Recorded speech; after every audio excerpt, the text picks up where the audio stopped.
Lindengate is a site-based new resource based in Buckinghamshire, which has been set up to help people with mental health needs. And we do a thing called Social and Therapeutic Horticulture. But our mission statement is to foster an improved state of mental health and well-being through the healing nature of gardening and horticulture. It started up as a passionate grain of an idea between myself, my name's Charlie Powell, and a very good friend of mine called Sean Shattle, who for differing reasons wanted to provide a facility based on social and therapeutic horticulture, which we knew worked, and we specifically, as I say, wanted to do it for people with mental health needs, because within our area there are very few people doing that, and it has been scientifically proven that social and therapeutic horticulture really does help people with mental health needs.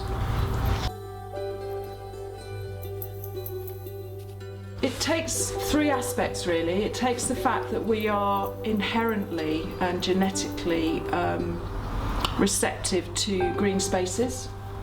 So the outdoors generally, if you see a green space, historically that was food, water, shelter and all the things that you needed to survive. So everybody, whether they realise it or not, needs to spend a certain amount of time outside in green spaces.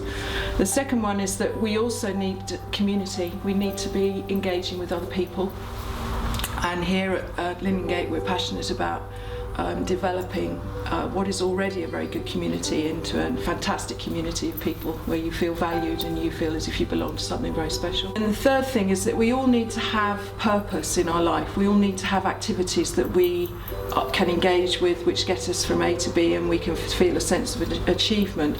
And social and therapeutic horticulture, in a managed and measurable setup with outcomes, deals with providing people with those three things.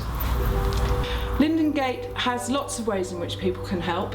You don't have to be a gardener, you don't have to have green fingers, because there's an awful lot of aspects of what is a 5-acre very active site and a very growing site for people to volunteer their time, their skills, and their energy and their enthusiasm. We need people with landscape gardening skills, fundraising skills, even just down to making teas and coffees, admin skills, marketing, PR, all those sorts of things. Almost anybody, given any amount of time, can support and help Lindengate. And then of course, if you really can't do that, we need money, as with all of these sorts of charities, whilst we charge for people to come along, because that again is part of the process of people valuing what we're doing, and it helps us to be sustainable.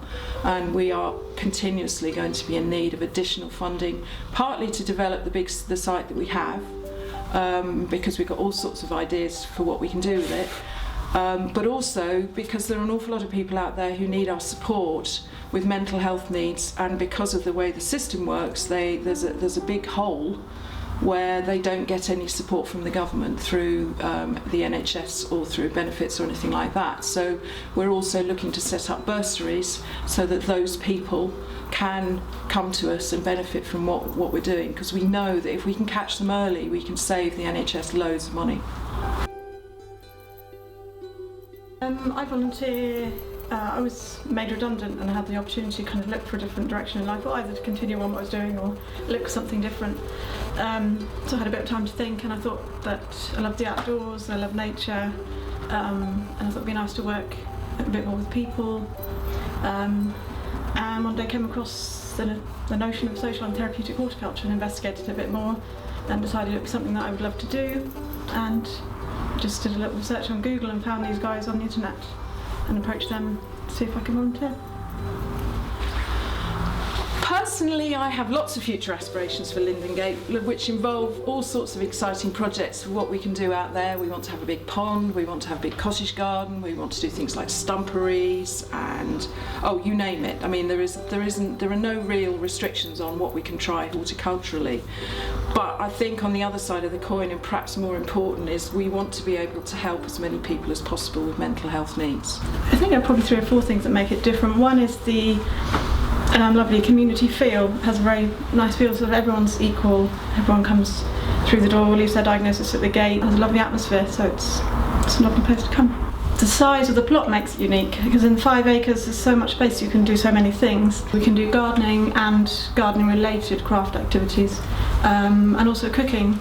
We're all set up to do cooking activities as well, so you can follow the whole journey through from growing something to cooking it, which is really nice as well. We also want to provide them with skills and develop an educational programme and work with local businesses and national businesses so that we can make sure that people actually have somewhere to go moving on from here. A bit like a bridging stepping stone back into normal life.